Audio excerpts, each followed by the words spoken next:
9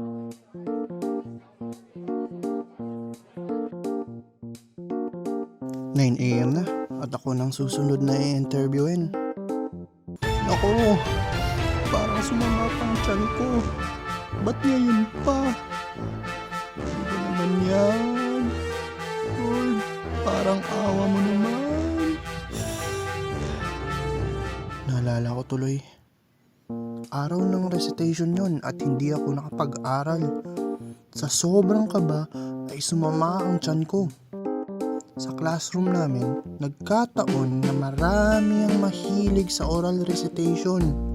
Pag merong tanong ang teacher, sila yung tipong nakataas ang kamay. Sino ang pumatay kay Magellan? Tolitz? Ma'am, si Lapu-Lapu, ma'am. Ano ang buong pangalan ni Jose Rizal? Julio. Jose Portasio Rizal Mercado y Alonso Realonda. Sino naman ang unang presidente ng Pilipinas? Vanessa. Emilio Aguinaldo po, ma'am. 1 plus 1 plus 1. Kaloy. 3, ma'am. Grabe, halos lahat ng mga kaklase ko ang tatalino. Pero dumating yung tanong na hindi talaga nila masagot. Halos sumuko lahat ng mga kaklase ko para lang umiwas sa tingin ng teacher namin. At dun naalala ko, mga 20 segundo ko napahanga ang mga kaklase ko. Paano? Tinaas ko yung kamay ko noong panahong hindi sila makasagot.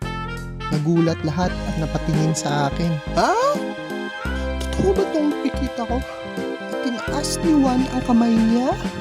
Kahit ang teacher ko ay napaluha kasi never ako tumaas ng kamay ko sa oral recitation niya. Sabi ng teacher, yes, no, sagot mo Juan. At yun, tumayo ako at sinabing, Ma'am, may I go out? At doon natapos ang oral recitation namin. Next, Juanito Gomez. Ito na nga. Ako na. Bahala na si Batman.